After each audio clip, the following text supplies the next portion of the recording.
oficial do Colóquio, do IMECC. So it's a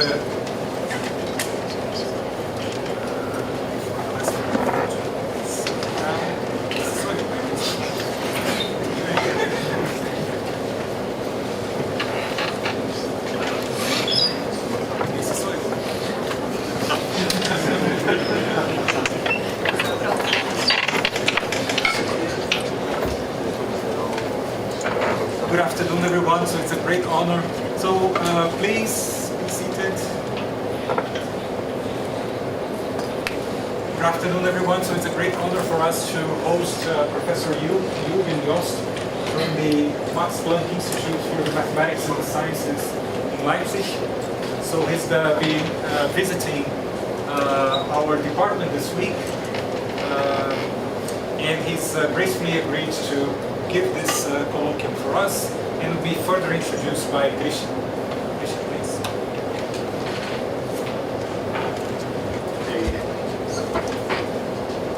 Português. Vou falar em português para os estudantes, depois eu adiciono algumas coisas em inglês, um pouco do currículo dele. Ele tem a posição de... Ele é diretor do Instituto Max Planck Institute for Mathematics and the Sciences em Leipzig, desde 1996, então um dos fundadores do Instituto. É professor honorário da Universidade de Leipzig desde 1998, membro externo do Instituto Santa Fé, e desde 2022 ele é um dos colaboradores da Universidade de Leipzig no Centro para Inteligência Artificial em Leipzig, em Dresden, e membro visitante do Max Planck Institute for Human Cognitive and Brain Science, também em Leipzig. Um pouco do currículo acadêmico. Ele estudou Matemática, Física, Economia e Filosofia na Universidade de Bonn, de 1975 a 80. Em 80 ele recebeu o título de doutor sob a orientação do professor Stefan Hildebrand. Seu histórico profissional aqui tem uma série de posições que eu vou falar brevemente. Foi professor da Universidade de Bonn, visitante do Instituto de Estudos Avançados em Princeton, Universidade de Califórnia, Instituto de Matemática de Bonn, Berkeley, Harvard, Zurich, Santa Fé.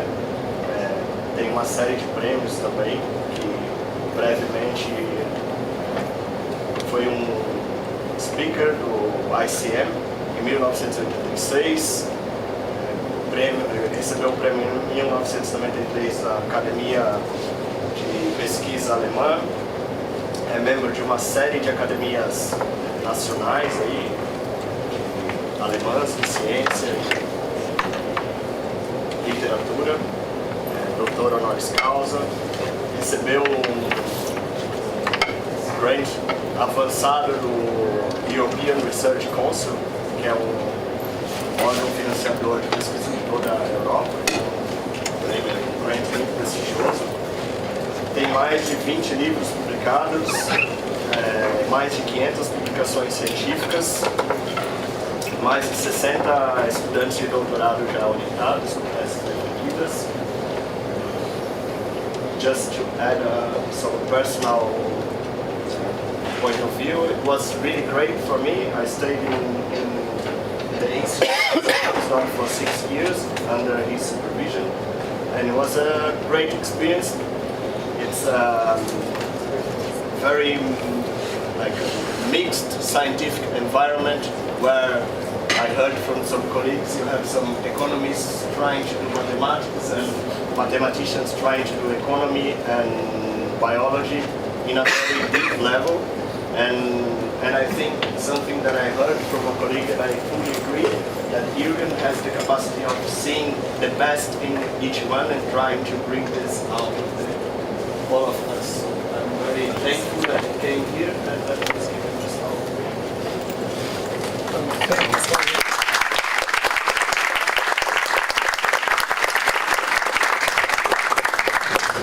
think it was a very kind invitation. I'm very happy to be here, particularly as a guest of Christian, who has set up a very nice group. He impressed me already with the workshop he organized on Tuesday and Wednesday, and I've had the chance to meet some of you, unfortunately not all of you.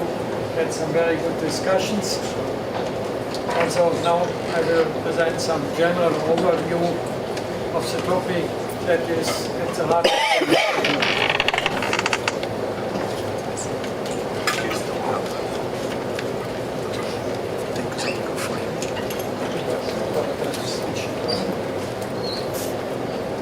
Just because there is a transmission there.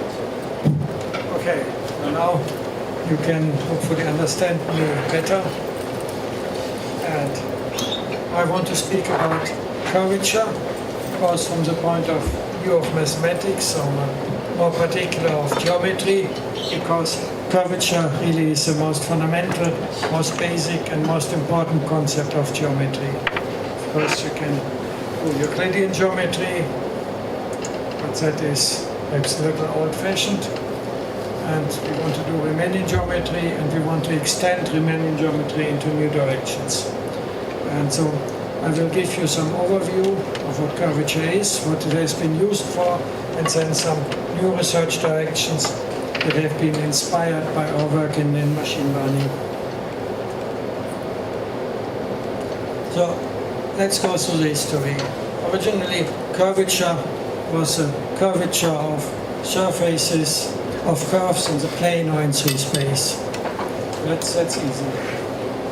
And you define it as 1 over the square of the radius of the circle that best approximates the curve at that point. So that is an elementary concept that you can do with calculus. And so the more the curve can be shortened by straight lines, the larger the curvature. And in particular, if you have a circle, then the smaller the circle, the larger its curvature. If it's curvature 0, it's a straight line.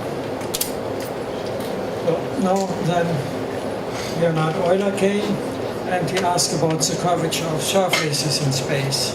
Not just curves, but surfaces in 3 space.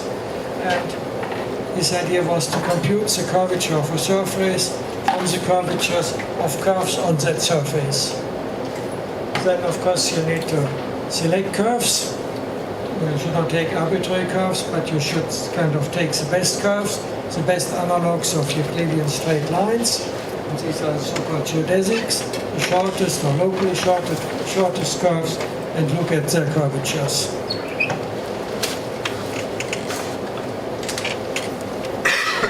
So when you have the surface in 3 space, if you just look at curves on that surface, then the geodesics are the shortest ones, but the curves in the ambient Euclidean space in general find even shorter connections, the straight lines. And so therefore, the geodesics themselves, even though they are very nice on the surface, are themselves curves in the ambient space. And so their curvature then should somehow indicate the curvature of the surface on which they lie. That's the actual idea. Now, importantly, curvature comes with a sign, because a curve on a surface can go this way, but can go this way. And you want to distinguish whether different curves go in the same direction, both curved upwards or downwards, or whether they're curved in opposite directions, so you need signs. Now, again, there are several directions of curves through a point on the surface. And you can combine the curvatures then in different ways. On one hand, you can just take the average curvature of all geodesics going through a point on the surface, and that is the mean curvature. Then you can take the product of the 2 curves that are most curved, and that gives us the Gauss curvature. And you may ask, why is it called Gauss curvature? But let's first of all look at mean curvature. So if the mean curvature vanishes, then one has what is called a minimal surface. And that was discovered by Lagrange. Namely that minimal surfaces, I will explain why they're called minimal in a moment, they satisfy a partial differential equation that, as I said, was first derived by Lagrange. So that is a minimal surface equation. So now we are in a very different realm, that of partial differential equations. This is even a nonlinear equation, and that is characteristic for geometry. That's differential equations that you get are typically nonlinear, which makes them difficult to solve from a PDE point of view. So here's an example of a minimal surface, and you already see that the curves are curved in opposite directions. So the red curve is curved that way, and the blue curve is curved that way. And so if you compute the curvatures with sign, the sum is 0, so the mean curvature vanishes. Here's another example that gives a typical shape. So somehow they seem to be kind of saddle-like. They seem to be saddle-like, which of course comes from the vanishing of the mean curvature. And they satisfy a variational principle. Namely, under given constraints, they minimize the area. And that can already be realized in the physical model, namely soap films. That was brought up already in the 19th century by the Belgian physicist Plateau. He did experiments with soap films. He had a wire, a rigid boundary. He put it into a soap film, he pulled it out, and then you get the shape of the soap film, and that realizes a minimal surface because the soap film tries to contract itself as much as possible given the constraints that it has to span the boundary. It has negligible weight and it has negligible thickness, and so all other physical forces are secondary, and so thus the contraction is the dominant one, and then it tries to achieve the configuration of least possible area, as you can see in those examples here. That's why the surfaces are called minimal surfaces. These are the ones described by Lagrange's differential equation. But now, let's look at the other version of curvature, the Gauss curvature, the product of the two curvatures. So why is it called Gauss curvature? Well, Gauss was a government employee, and so the king then asked him not only to do mathematics and astronomical observations, but also do a geodesic survey of its kingdom, the kingdom of Hanover. So lots of measurements on the surface of the Earth. And here's some triangulation that came out of that. But then asked himself the question, which properties of a surface can be determined solely from measurements of that surface itself? You didn't have drones or helicopters or airplanes at that time.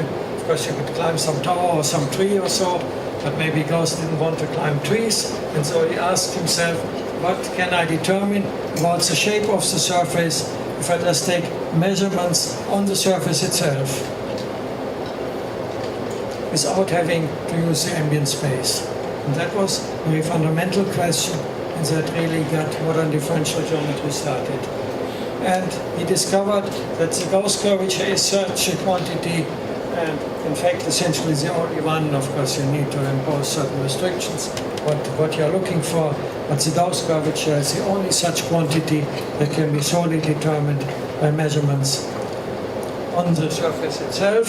So that means if you have a surface and you deform it in ambient space without changing its inner shapes, and the Gauss curvature remains the same. If you have a sheet of paper and you roll it into a cylinder, then the Gauss curvature, the cylinder is still 0 because the Gauss curvature for the plane vanishes. That is very different for the mean curvature and for the other curvatures. Here are some examples of negative curvature on the left, 0 curvature cylinder that I mentioned already, and positive curvature a sphere.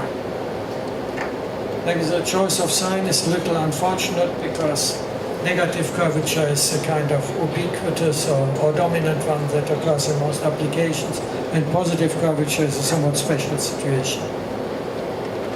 Well, then the next step was taken by Bernhard Riemann in Germany. In order to be qualified for a position as a professor, you had to get a habilitation.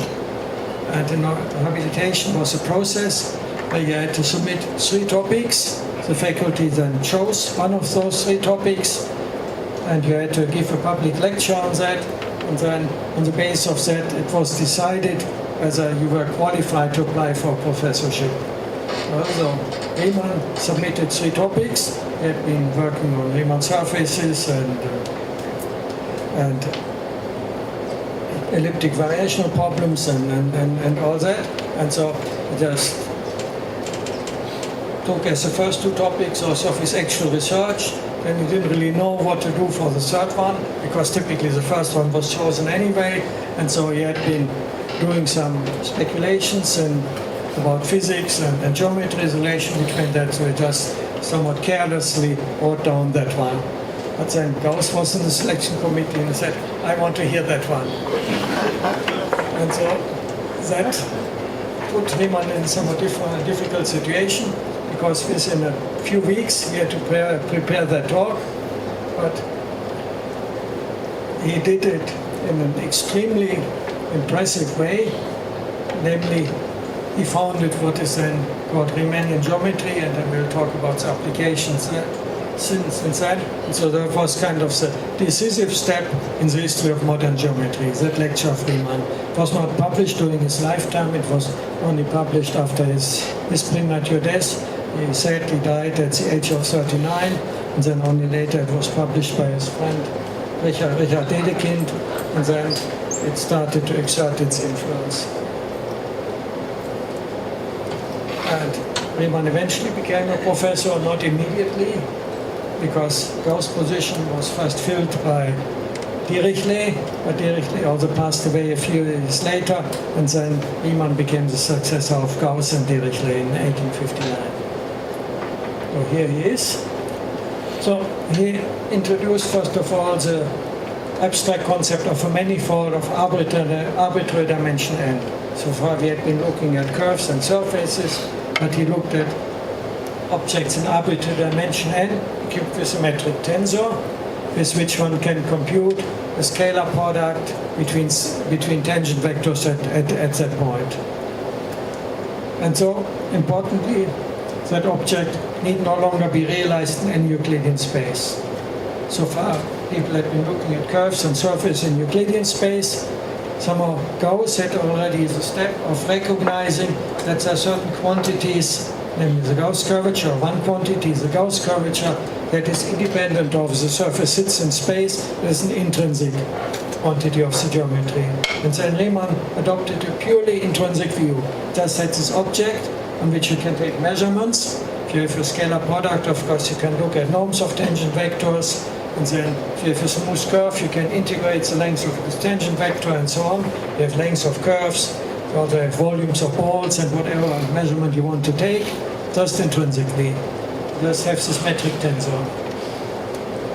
So for 2 tangent vectors, you have the product when you write them in terms of the basis of the tangent vector, and then you compute it with respect to the Riemannian metric here.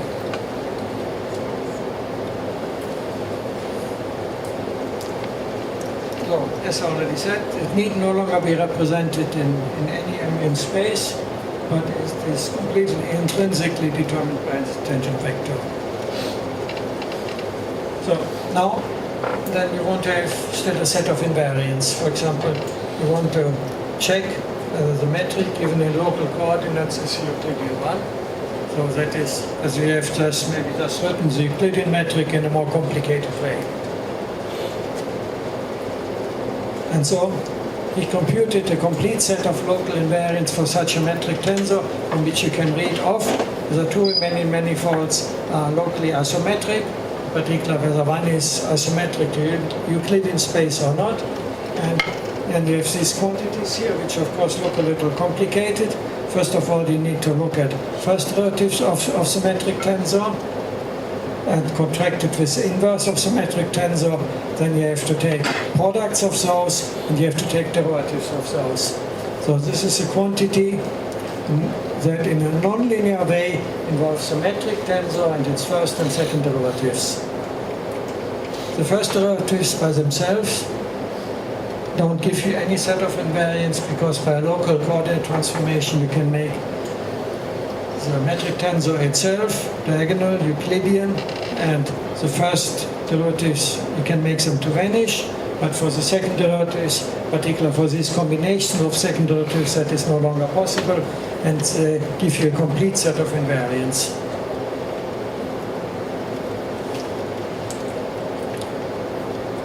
More complicated, and it's a generalized Gauss curvature. If you have dimension 2, there's only a single such quantity, and that is a Gauss curvature. Of course, here you have many, and you're also contracting indices. You use the Einstein summation convention. You have the index m here appearing twice. That means you have to sum that index from 1 up to n. Yeah? But you have these quantities, the generalized Gauss curvature, and as I already said, Gauss had shown that the Gauss curvature is essentially only such intrinsic invariant, and the curvature tensor, or more precisely the sectional curvatures that you compute from it, give you a complete set of local invariants of a general Riemannian metric. That is one of the most fundamental and beautiful theorems in the history of geometry.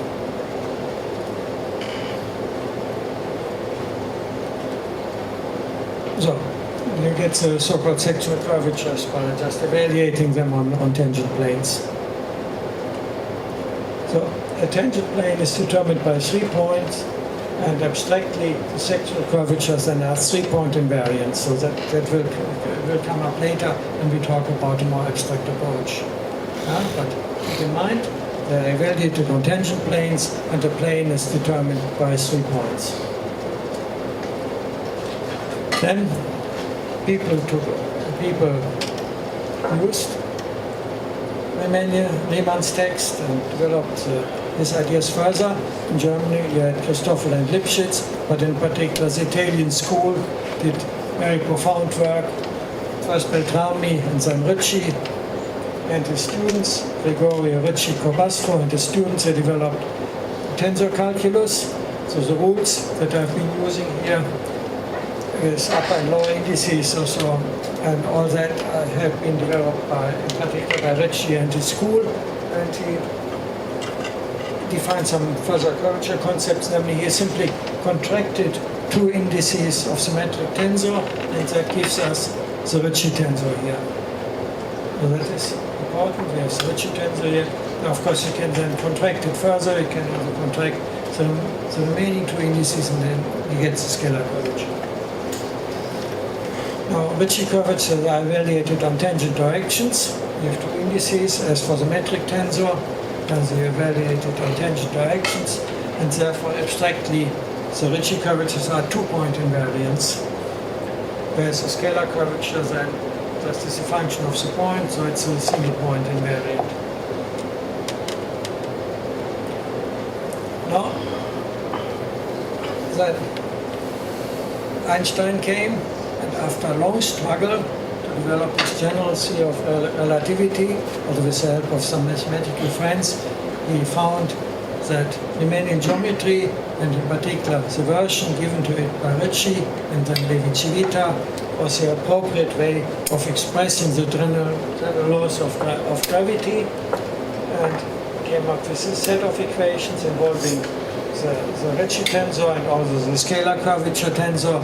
Essentially, we are talking about the traceless Ricci tensor here that gives the geometry of space-time.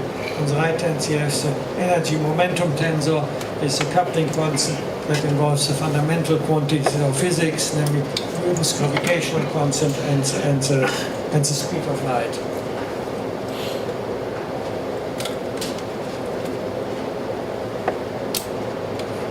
Yeah, so on the left-hand side, you have the geometry. On the right-hand side, you have the distribution of masses and fields in space-time, and they determine each other. So in the words of Archibald Wheeler, important physicist, it says that matter, that is what is on the right-hand side, matter and fields, masses and fields, they tell space-time how to curve. They determine the curvature if you read it from right to left, but if you read it from left to right, then it tells, curvature tells matter how to move. Because this is in space-time, no longer pure space. they depend on space and time. So these are now hyperbolic differential equations that you have here, and they then determine how this here changes over time. That is how matter moves.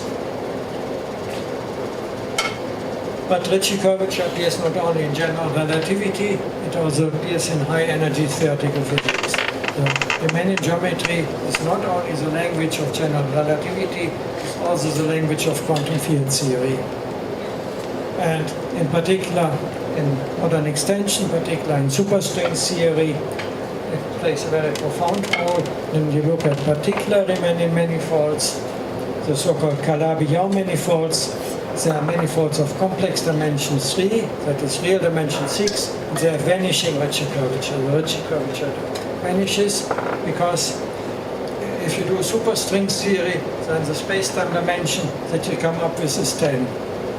That is a little large, because somehow we feel that we are not living in 10-dimensional space, just living in 4-dimensional space-time, and you need to somehow do something to remove 6 dimensions, and the idea is they're curled up on very small spaces, so these Calabi-Yau manifolds and superstring theory are at a very, very tiny scale, but they need to have certain properties.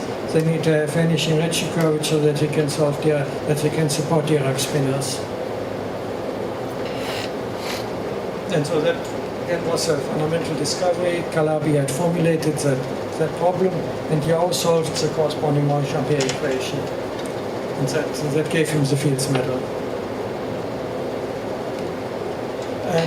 But also in geometry itself, Ricci curvature plays a very profound role, and that was in particular developed by Mikhail Gromov and then others. So Gromov again is a very famous geometer, and maybe one of his most important contributions is to elucidate the fundamental role of Ricci curvature in geometry. So now let's stay a little with Ricci curvature. So Ricci curvature, positive Ricci curvature puts very strong constraints on a Riemannian manifold. In general, the larger the Ricci curvature, the smaller the manifold is. Talking about compact manifolds here for simplicity. And you can also give it a different interpretation. If you have two random walkers on manifolds that are coupled, they move randomly, but if one is moving to the left, the other one moves to the left as well. If the first one is moving to the right, the second one has to move to the right as well. If one moves forwards, the other has to do the same. Both as a stochastic process. And then, if you have positive Ricci curvature, they will get closer and closer together, and they will eventually meet. But for non-positive Ricci curvature, in general, they will never meet. But let's return to section curvatures, because that is what I really want to talk about here. In contrast to Ricci curvatures, the sectional curvatures, that is, as I said, the Riemannian curvature, tensor evaluated on two-dimensional tangent planes, determines the metric completely, locally. If you know all the sectional curvatures, then you know the metric. Because for the metric, you have the freedom of coordinate choices, as in an atlas charts or so, they represent the same underlying geometry in different ways, that is with different coordinates. And of course, then you want to ask what is just due to a change of coordinates and what is intrinsically valid. And for that, you look at the sectional curvatures. And if the sectional curvatures vanish, the manifold is flat. That is, locally it looks like the Euclidean space. Locally, you cannot distinguish it from Euclidean space. The local geometry is precisely the same. And then, of course, 0 is a constant. You can look for other constant sectional curvatures, and then you get important model spaces of geometry, the spheres with positive curvature, and the hyperbolic spaces with negative curvature. And so much of geometric research in the second half of the 20th century was devoted to see to what extent a general manifold has the same qualitative properties as one of these model spaces. So in general, if the sectional curvature varies between two bounds, the lower bound lambda and upper bound mu, then somehow you expect that the geometry is between the geometry of the space of constant curvature lambda and mu respectively. Needs, of course, some qualification. I will not go inside the details, but that has been a guiding paradigm of geometric research in the second half of the 20th century. In particular, we can look at spaces that have non-positive curvature and compare those with that of Euclidean spaces. So here is basic representation of negative curvature. You look at a geodesic triangle, you will always be looking at geodesic triangles, that is, you have 3 points that are connected by shortest curves, that is by geodesics. That is a triangle of a triangle in the Euclidean plane in Euclidean geometry. And negative curvature, it's somehow thinner than in Euclidean space, it looks curved inward.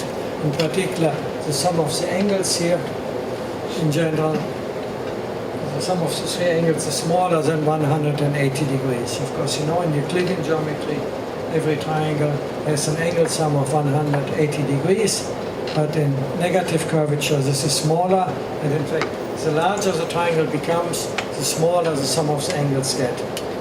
In positive curvature, it's the opposite. If you look at spherical triangles, geodesic triangles on a sphere, the sum of the angles is larger than 180 degrees. Now, that means that curvature bounds determine the shape of triangles. Here we have a triangle in a space, for example, of negative curvature or non-positive curvature, TVF Euclidean triangle. We assume that the side lengths are the same. So this side here, the one, the geodesics between x1 and x3 is the same length as a straight line between x1 bar and x3 bar in the Euclidean plane, and similarly for the 2 other sides. And then in negative curvature, if you take one of the vertices here and connect it with the midpoint of the other geodesic, then this length is less or equal than the corresponding length in Euclidean space. And now we have something that is characteristic of non-positive curvature, which, however, doesn't really need to take second derivatives of the curvature tensor. And then it was a step taken in the 1950s by Busemann in the United States and by Alexandrov in the Soviet Union, depending on early ideas by Karl Menger and Abraham Wald, who have been working in Vienna and in Austria. And so they said, if you have this property, maybe we cannot give a precise value to the curvature, but we can get curvature bounds. So if in all geodesic triangles you have this property, that the length of this connection here from one vertex to the midpoint of the geodesic connecting the other 2 points is not larger than in the Euclidean plane for a triangle with the same side length, then we have non-positive curvature, curvature less or equal to 0. Of course, you can then compare the curvature with other model spaces, with spheres, or with space of constant negative curvature, and then have other curvature, upper and lower curvature bounds. Now, this is useful because it enlarges the realm in which we can do that, from Riemannian geometry to metric geometry. It doesn't need to have a notion of shortest curves. We need to be able to measure lengths. We no longer need to differentiate everything. We just need to have a way of evaluating length, and then we can define curvature bounds, and of that, of course, get qualitative properties. You can imagine if this property holds, and it contains many other properties. Essentially, that is the basic convexity property of the distance function.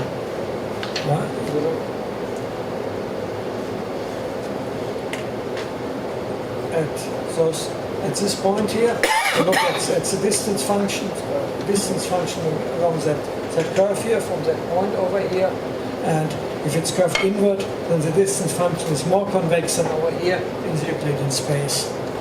In other words, we have reduced curvature inequalities to distance to convexity properties of the square distance function. And then, of course, you can do many comparisons. If you have a convex function, strictly convex function with explicit bounds, then, of course, you can deduce lots of geometric properties. But still, they need to satisfy, if you want to do it that way, you still need to have some additional conditions.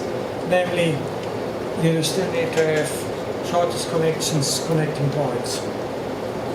Shortest geodesics. And in fact, it was proved by the Alexandrov school, if you have spaces whose curvature is bounded from above and below between two constants, then essentially it looks like a Riemannian manifold.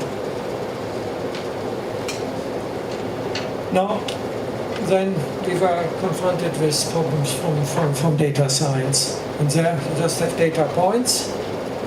They have distances between them. You have distance between data points. But of course, data points are discrete.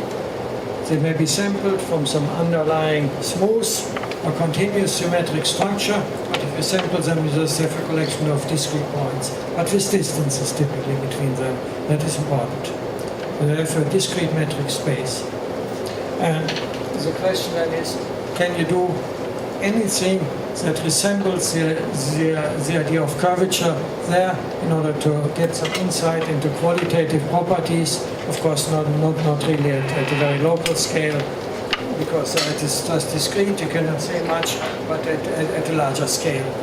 So if you have hundreds or thousands or millions of data points or billions of data points, as you often have, can you say something about the asymptotic geometry, about those global large-scale geometry, just by extracting certain properties of the distance function?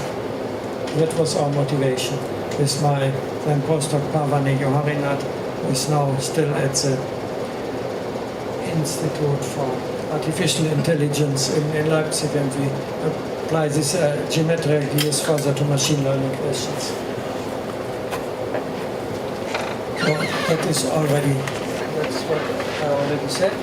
You sample from some underlying structure, you have more and more sample points. You don't know the structure itself, you may want to infer it. For example, if it comes from a Riemannian manifold, you want to reconstruct or approximate the Riemannian manifold from your samples. But given the samples, you first want to extract some geometric structure of what the space is like, for example, what kind of curvature it has. So, of course, the data set needs to be metric, otherwise you cannot do anything. You can do then topology or so, but you can no longer do geometry if you don't have distances. But we assume that we have distances between data points, and that is all that we have. Of course, the distance function, as you all know, needs to satisfy certain properties, needs to be positive definite. That is, the distance between different points should be positive, it should be symmetric.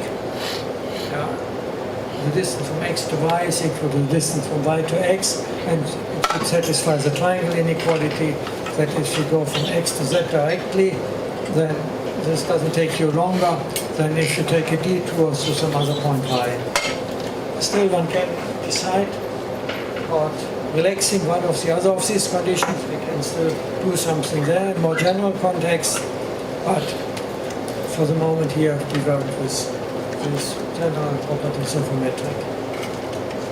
So then, of course, the abstract question is how to analyze and represent metric data. We see basic ideas of Riemannian geometry in the back of your mind. So what we have is we can consider distance balls. So for a point x and to radius r, we look at all other points y, finitely many in the discrete setting, that have distance at most r from our point, from our center x. So now we have these balls. Again, we can just count how many points they contain, but that is not very deep geometric information. What we do know is we look at the intersection properties of these balls. So that is the essential idea. So now here's a very basic question. And again, we have connected metric space and not discrete space. There are two different situations. We have 3 points. They're connected by by shortest curves, and on the left hand we have a tripod. We have some point in the center, to which every shortest connection between any two different of these points has to go. And on the right hand side we have a triangle or a circular structure where the geodesics are completely destroyed from each other. So how to distinguish those? And in particular, if you have many more points, how to say that the geometry is typically like that of a tripod, or whether the geometry is typically like that of a triangle or of a circle. So now we assume that the distance between, in a simple example, we assume that the distance between any two different points is 2r, some positive number, and then of course the balls of radius r intersect pairwise in each graph. So here, they all intersect in M. Here, the ball of radius r about x1 and the ball of radius x2 intersect in this point, and likewise the other ones. So we have already different, some difference here. In the tripod, we have a triple intersection. All the three balls intersect in a single point. There's the triangle. If you want to get a triple intersection, you have to go to balls of twice the radius.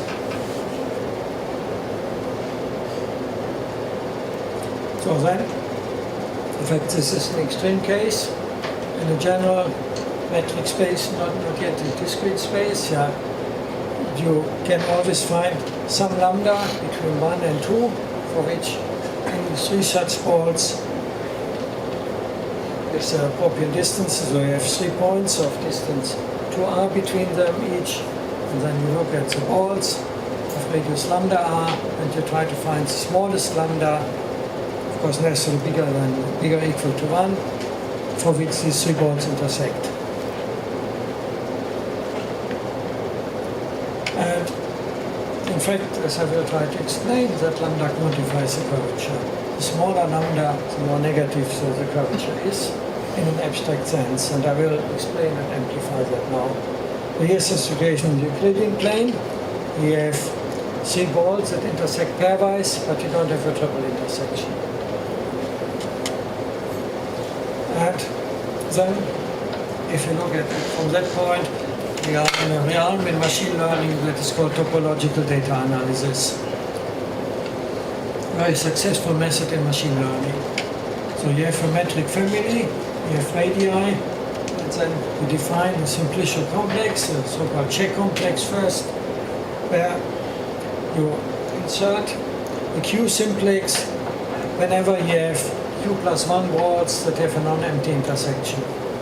You have an edge between 2 points, with the 2 balls, between them intersect of radius r. You get a triangle if you have a triple intersection between 3 balls of radius r, and then in topological data analysis you check all the topology of the check complex, in particular its Betti numbers, where is you change r.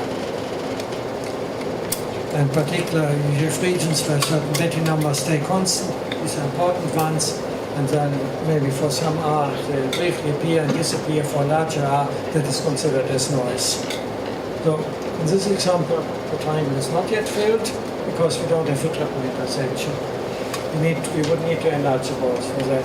But computing check complex is complicated, so people in topological data analysis do something simpler. They compute the Vietro-Rips complex, that is, they fill in the simplex whenever all the edges are there. So in topological data analysis, even though these 3 balls don't intersect because they intersect pairwise, you still assign a triangle here.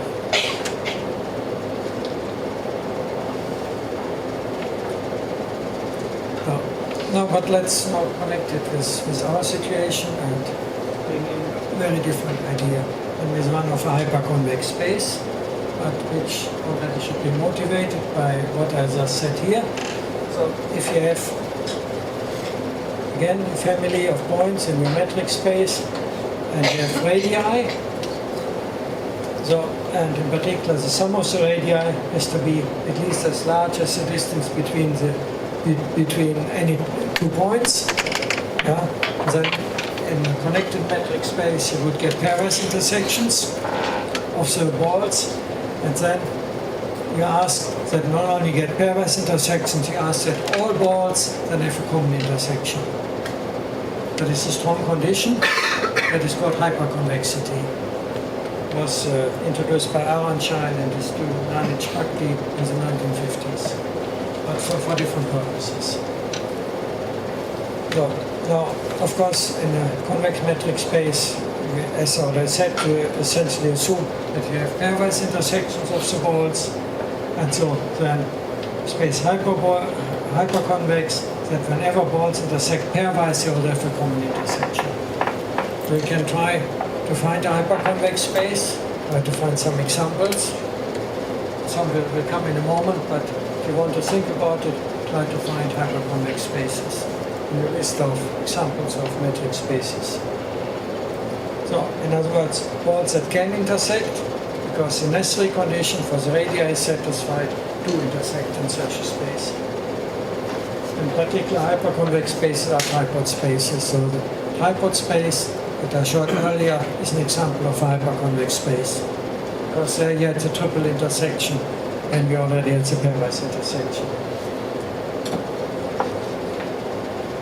So, as I already said, in topological data analysis, if you have a check complex, you ask when you have non-empty intersections, but if the space is hyperconvex, then all such simplices are automatically filled, there's no local homology. So in that sense, these are very simple spaces. These are basic spaces in geometry. You don't get any local homology from the metric properties. And so that already means that the check complex is equal to the Virtuoso complex that I defined earlier. In general, they are different, but for a hyperconvex space, the two ones coincide. So, now, non-positive sectional curvature means that this lambda that I defined earlier is not larger than the lambda that you would have in Euclidean space. That is our definition of non-positive curvature. And then, of course, we need to prove that this fits together as a starting point in Riemannian geometry. We will prove that the Riemannian manifold is non-positive sectional curvature as a Riemannian manifold if it has non-positive sectional curvature in our sense of ball intersection properties. So again, the triangle in a space of negative curvature is thinner than in Euclidean space, we get the ball intersection property more easily. Now, of course, in a discrete space, locally that doesn't really work because points have certain positive distance from each other, you don't get any intersections. So you may relax it a little, allow for some positive delta, and look at intersections for radii r plus delta. That is your interest in the large-scale properties. And that is what we are then doing then in machine learning in order to evaluate data sets. So why is that important? For instance, if you have a traffic network, then it is useful to distinguish a large-scale tripod pattern with the center to which all lines go, like the French railway system with Paris at the center, from a ring-type structure where locations typically lie on a cycle. These, of course, are extreme cases. Actual networks are mixtures of those two, but you want to quantify to which type of paradigm they are closer. That is for infrastructure networks, and for biological networks you also want to have that about the efficiency also of connections in all kinds of networks. So this tripod pattern with Paris at the center, of course, is quite efficient in terms of total length of the railway system. It does need to connect everything to Paris, and then you automatically get connections to everywhere. You only need relatively few railway lines, but of course it also has a danger of disruption when something happens at the center, then everything breaks down, and also less extremely you may have congestion at the center. You look at a highway network where everything comes together in just one location, to which everything has to go, and of course, as you are is where, if you look at the traffic in Sao Paulo also, there are difficulties, there are dangers of traffic congestion.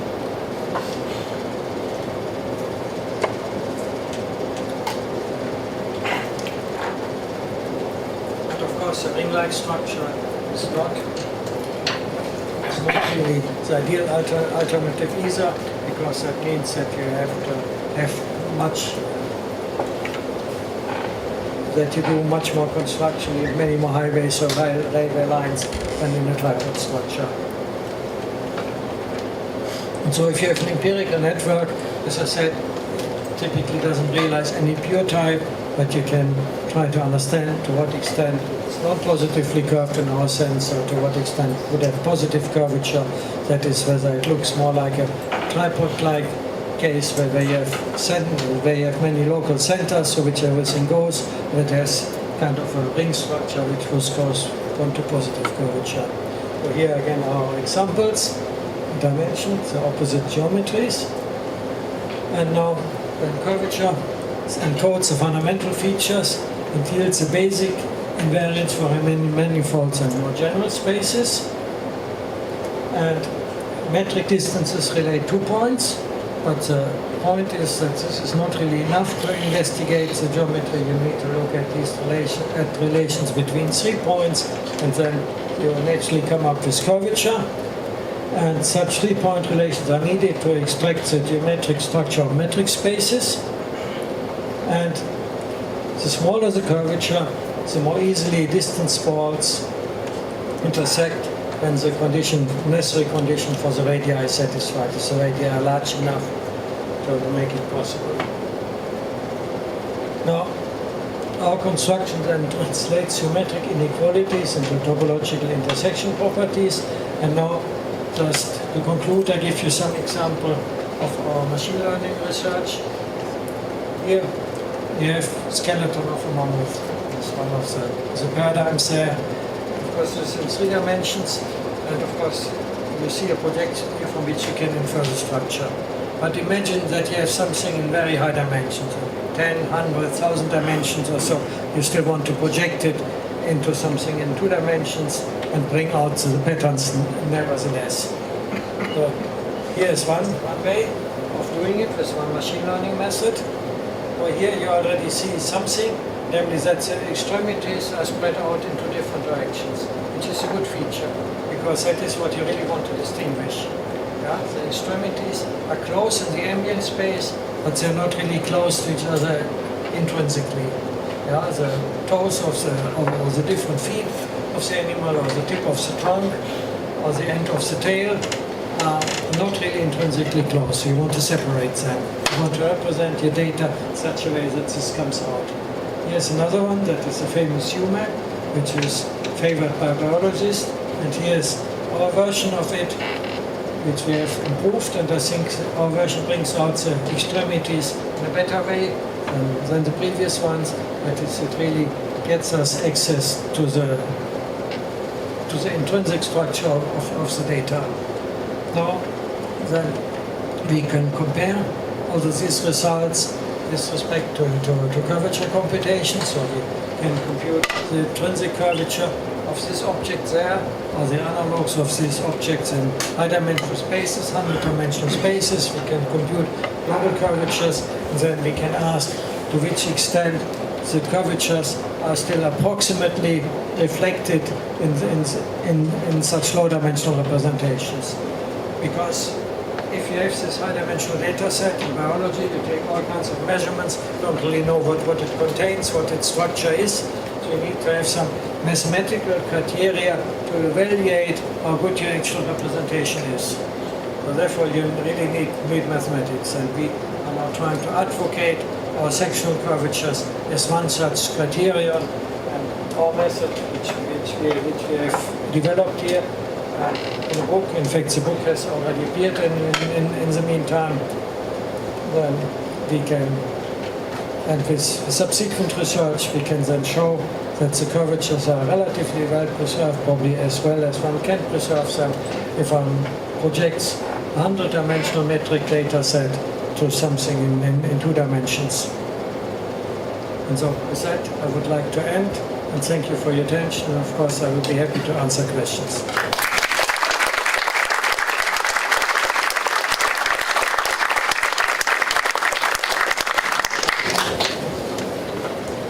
Thank you. Are there any questions?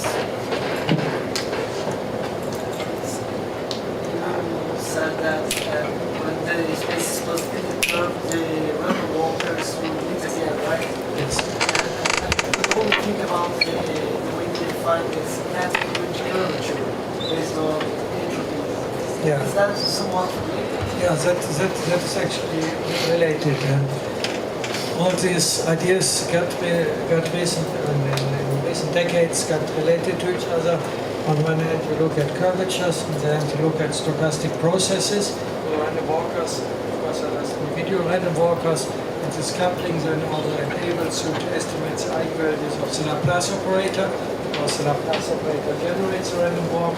And then more generally, people have been looking at measures of that space and try to compute some distance between the measures in order to generalize the notion of Ritchie curvature, not just to metric space, but to metric measure spaces. Because for sectional curvature, you just need the distances. Ritchie curvatures involve some averaging of curvatures, and to do averaging in an abstract way, you need to have a measure. So therefore, people then did that on metric measure spaces.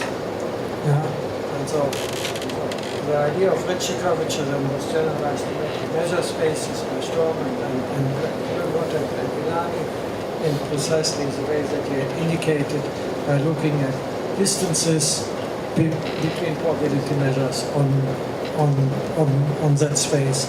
And again, the idea was you need to have a notion of curvature that reduces to the original curvature in the main geometry. That is the criterion.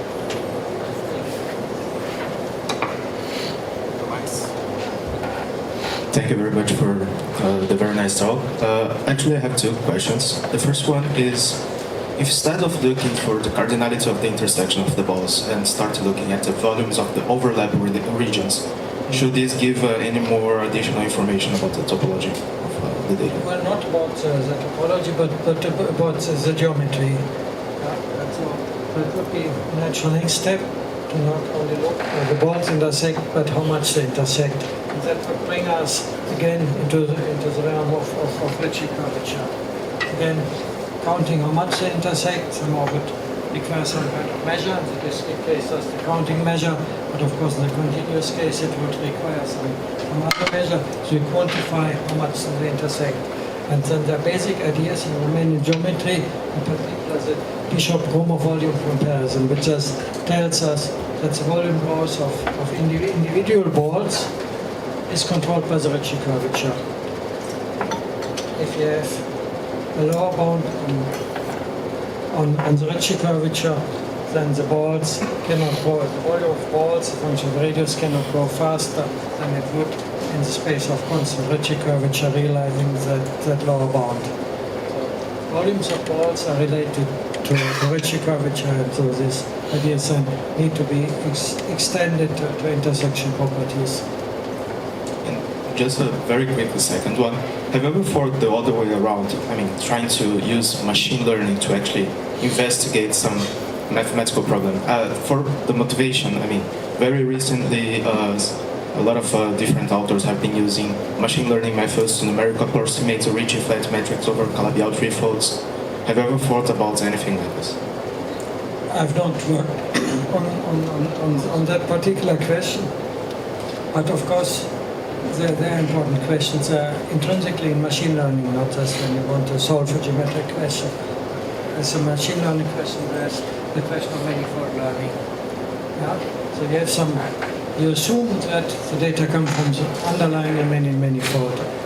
More generally, typically the data are given in some high-dimensional space. You take all kinds of measurements, measure maybe 100 different variables, also then you have many data points, but if they come from some structure, the measurements are typically not independent of each other. There's some correlation there. And so you assume that even though the measurements are taken maybe in a 100-dimensional space, intrinsically the data points vary on a lower dimensional configuration, and you assume that the configuration is remaining manifold embedded into that higher dimensional space.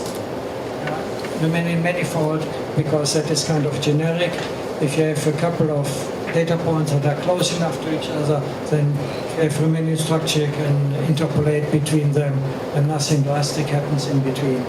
If you add space with singularities, of course singularities are lower dimensional and therefore have measure zero, you would not capture them with your sampling. You cannot do much there. Okay, so let's assume that the data are sitting on some lower dimensional manifold which you want to recover. Yeah, so that is what is called manifold learning. And then the idea is you approximate that manifold by a graph from the data points, connect points that are sufficiently close to each other, and then you have a graph. That graph, although there are certain geometric properties, in particular it carries a Laplace operator.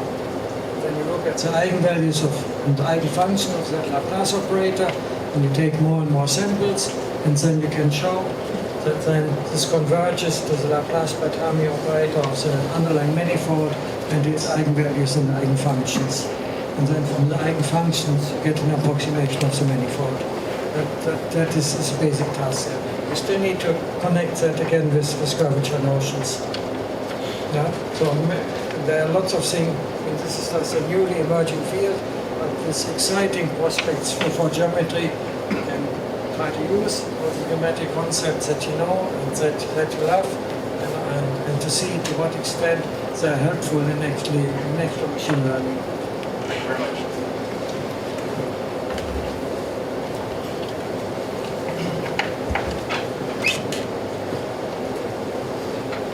So, of course, curvature is a local invariant, and by exploring this phenomenon of ball intersection, sort of locally, one can kind of guess whether you have a tripod structure and so on, but that's from a local perspective. But if we actually look at your whole data points, right, and we have this local information that across the whole set of data points, then by however much curvature is local, then if we have all the local curvature information across the whole set, then we may constrain the actual topology of the set, right? So several special curvature regimes constrain the topology of the aggregate set you're trying to describe as a manifold.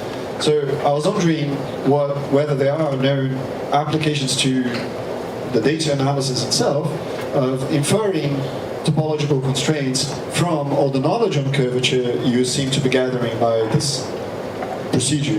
Yeah, of course, you want to know the topology, but maybe I take a few minutes, sorry about that, to answer your question from a somewhat wider perspective. So, Ritchie curvature gives you information when it is positive or non-negative, and this is purely local because from the Ritchie curvature you control the volume of the boundary of the ball from the volume of the interior of the ball. This is a local quantity, and if you have Ritchie curvature inequalities globally, then you can infer something. Perspective number vanishes and then all that, whatever you. There are many constraints, but you need to have uniform bound locally, and in empirical research you can look at the statistics of Ritchie curvature. They may not always satisfy a bound, but a lower bound, but nevertheless you have certain statistics there that give you some information about the global shape. So therefore you get the global shape from local statistics. The sectional curvature, it's the opposite. So in geometry, we know certain things about positive Ritchie curvature, and somewhat surprisingly, we cannot infer that much more at this moment when we assume that we have so much stronger condition of positive sectional curvature. So essentially, positive sectional curvature doesn't tell the geometers, the research in geometry at this moment, much more than positive Ritchie curvature would already tell. Whereas negative Ritchie curvature doesn't imply anything. As I said, no company in thesis proved that every remaining manifold of dimension at least 3 carries a metric of negative Ritchie curvature. So negative Ritchie curvature doesn't imply anything, no topological restriction whatsoever. However, if you have negative or non-positive sectional curvature, then you have strong restrictions. And as I tried to say, this is something that you approach from a global perspective. So we evaluate these curvatures in empirical data, not locally. We don't look at points that are close to each other. We look at triples of points that are far from each other and that have approximately similar distances to each other. And for those, we compute the curvatures. And that then gives us the complementary information of the space viewed from a large-scale perspective. There are many applications of it. If you look at Mostar utility theorem and so on, they all look at what happens outside infinity to prove the results, and this is the perspective that is adopted here. So Ritchie, positive, local, sectional curvature, negative and global. So these are complementary approaches in geometry. Both entail restrictions, and then although if you have, of course, globally negative curvature, then the space is simply connected, and wherever it's what is called a Hadamard-Cartan manifold in Riemannian geometry, if you take portions of that, you still know that the higher homotopy groups vanish, and so you can infer topological restrictions. Still, much of that needs to be explored in the more general context that I have described here, but you have some kind of guiding principles again from Riemannian geometry, what you could hope for and what you could try to prove.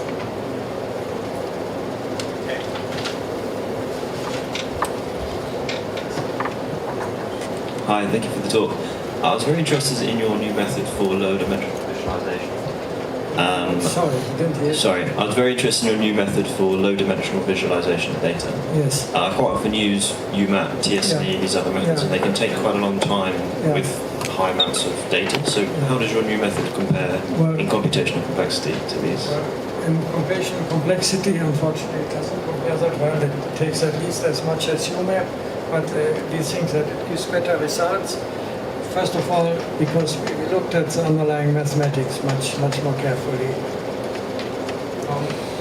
Maybe let me again try to answer it a bit longer for the sake of the rest of the audience. So in UMAP, it is a favored method by biologists to investigate metric data, and instead of just taking metric graph out of the data, you first look at the local structures, because you want to infer things like clusters and relations between clusters.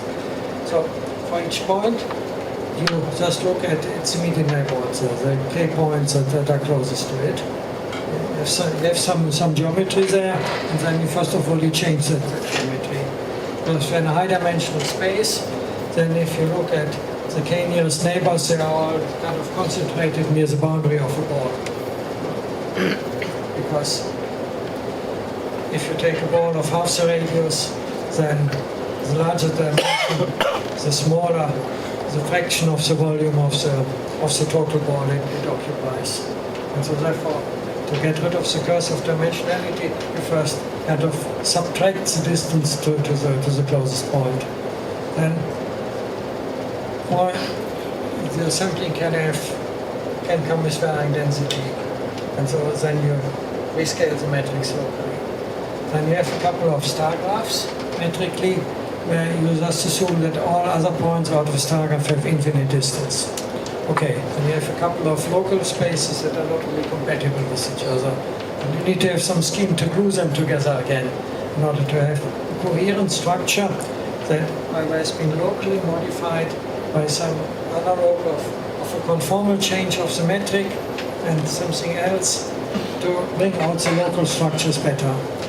And so then you have that, and then you project it into 2 dimensions by some method that you project it onto a graph, so that the distances between points on the 2-dimensional graph are as close as possible on average to the original distances.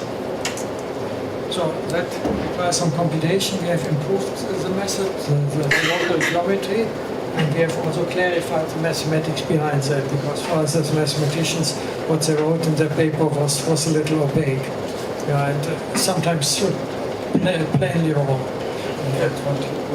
From our perspective, what is in the paper. So we were not satisfied with that.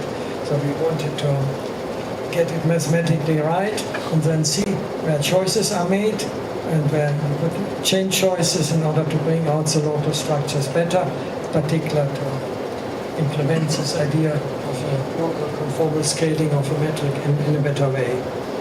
Yeah. Unfortunately, concerning running time, our algorithm is not really better because it still depends on the Dijkstra algorithm. That takes a lot of time. Recently, there has been apparently some improvement of the Dijkstra algorithm, that people can do it a little faster now.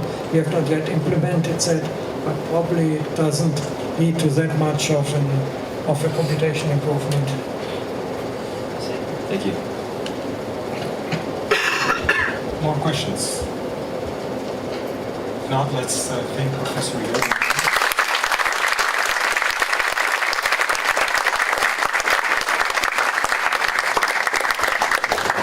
Daqui a 2 semanas a gente tem a edição de novembro do colóquio. A professora Juliana Lima, da Universidade Federal de Alagoas, vai falar sobre o projeto que deu um prêmio da SPM, acho que o prêmio Elas na Matemática da SPM, a professora Juliana, daqui a 2 semanas. Muito obrigado e boa tarde.